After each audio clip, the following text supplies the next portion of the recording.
आज की online live class में आप सबों का स्वागत है। हमने पिछले क्लास में दक्कन दंगा आयोग पर काफ़ी समय देकर इसको समझा चुके हैं। आज इस पर समय बर्बाद नहीं करेंगे हम, अतः आज इसको नोट करवाएंगे। अतः आप लोग इसको आज नोट कीजिए। दक्कन विद्रोह के कारणों का पता लगाने के लिए सरकार ने दक्कन दंगा आयोग गठित किया। आयोग की रिपोर्ट 1878 ईस्वी में ब्रिटिश संसद में रखी गई। आयोग ने किसानों की स्थिति में सुधार लाने एवं महाजनों के अत्याचार को रोकने के उपाय भी सुझाए। आयोग की रिपोर्ट ने किसान विद्रोह का कारण साहूकारों और महाजनों के शोषण को माना। इस रिपोर्ट के बाद 1879 ईस्वी में कृषि राहत अधिनियम पारित हुआ, जिसके अनुसार ऋण समय पर नहीं देने पर भी किसानों को गिरफ्तार नहीं किया जा सकता था। इससे किसानों को कुछ राहत मिली। इस तरह से दक्कन दंगा आयोग क्या था वो आपने समझ गए और लिख भी लिए होंगे। अगर इसमें आपको किसी भी तरह का दिक्कत है तो आप हमसे पूछ सकते हैं। जी सर, यहाँ पे आयोग का अर्थ क्या होता है? कोई भी मुद्दा मसला इत्यादि को जांच करने के लिए 2, 4, 5 आदमी मिलाकर एक संगठन बनाया जाता है, उसी को आयोग कहा जाता है।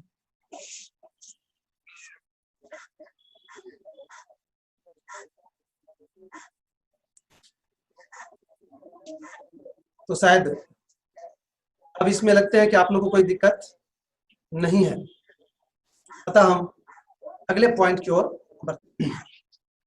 मेरे भाई, अगला पॉइंट दामिनी कुओं की स्थापना है। इसको भी लगा दीजिएगा, बहुत ही इंपॉर्टेंट चीज है।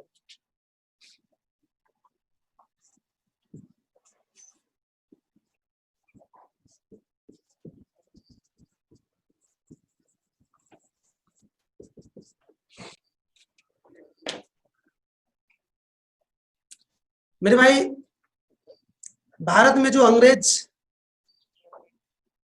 आए थे और अंग्रेजी शासन जो शुरू हुई थी, उसका एक ही मकसद था कि भारत से अधिक लाभ कमाना, और इसके लिए वो हर हद को पार करते थे। मैं बता दूं, जिस समय अंग्रेज की शासन यहां पर थी, उस समय भारत में काफी संख्या में आदिवासी रहते थे। साथ ही साथ यहाँ की अधिकांश भूमि जंगल था, जंगली थी। जिस इलाके में आदिवासी रहते थे, उन आदिवासी से नहीं तो अंग्रेज का कोई मतलब था, नहीं अंग्रेज को उससे मतलब था। साथ ही साथ एक बहुत बड़े भूमि जंगल के रूप में था, जिससे अंग्रेज को कोई लाभ नहीं मिल रहा था। और अंग्रेज का ध्यान उस जंगली भूमि की ओर गया और उसको लगा कि इस भूमि से हम कैसे लाभ प्राप्त करेंगे।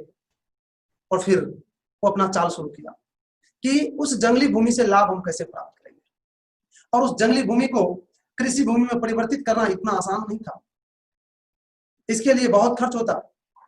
अंग्रेज को लग रहा था कि हम बहुत खर्च करके थोड़ा बहुत लाभ कमाएंगे, हम रहेंगे कि नहीं रहेंगे तो फिर दिक्कत होगा। वो सोचता था कि कोई खर्च भी नहीं हो और ये जंगली भूमि से हमको अधिक से अधिक लाभ मिले। मेरे भाई, इसके लिए अंग्रेज ने बहुत अच्छा दिमाग लगाया। उन्होंने देखा कि आदिवासी ही ये काम कर सकता है, मुफ्त में काम कर सकता है। उन्होंने आदिवासी पर पूरा दिमाग लगा दिया। इस क्रम में, इस योजना में अंग्रेज ने क्या किया, सबसे पहले भागलपुर के राजमहल पहाड़ी है, वहां पर आदिवासी काफी अधिक रहते थे।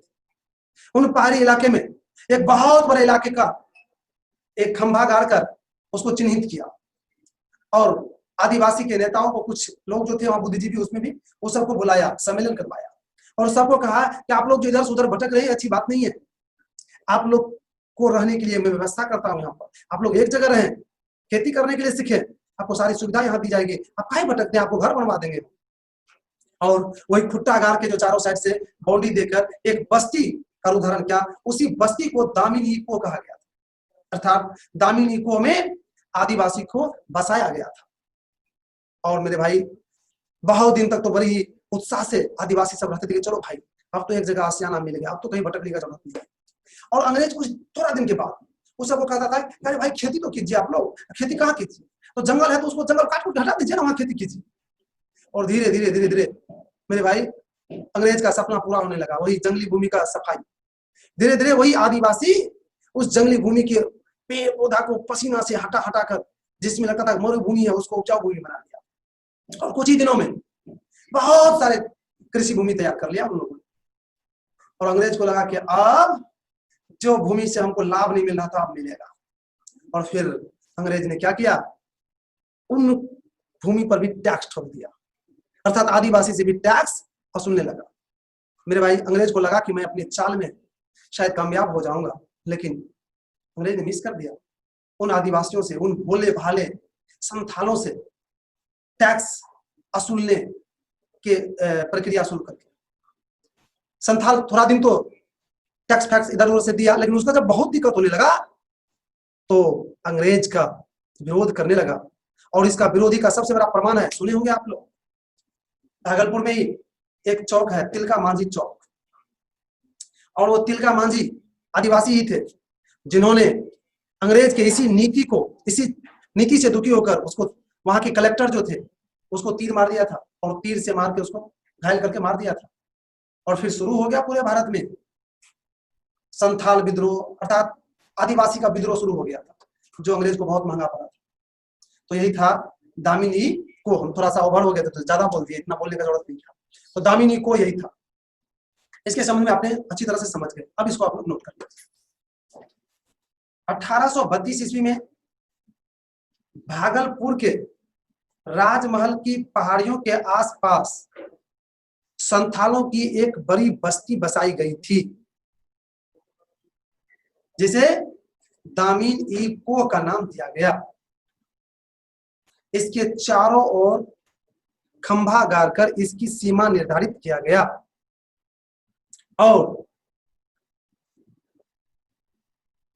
इसे संथालों की भूमि मानी गई। साथ ही यहां उपस्थित संसाधनों का मालिक संथाल को माना गया। लेकिन कुछ ही दिनों के बाद सरकार ने इससे भी लगान वसूलने लगा। तब संथालों ने सरकार के खिलाफ विद्रोह आरंभ कर दिया। तो इस तरह से आपने दामिन ई कोह क्या है इसको आपने समझ गए और लिख भी दिए। इससे संबंधित अगर किसी भी तरह का डाउट आपके मन में है तो आप हमसे पूछ सकते हैं। जी सर, संथाल का क्या? संथाल एक जाति है आदिवासी का, अर्थात जंगली क्षेत्र में रहने वाले लोगों का एक जाति है संथाल। चलिए, तो अच्छी बात है कि आपने इसको अच्छी तरह से समझ गए। इसको VVI लगा दीजिएगा, ये बोर्ड परीक्षा की दृष्टि से काफी इंपॉर्टेंट है। मेरे भाई अब हम आज आगे नहीं बढ़ पाएंगे, अतः आज के क्लास को हम यहीं पर विराम दे रहे हैं।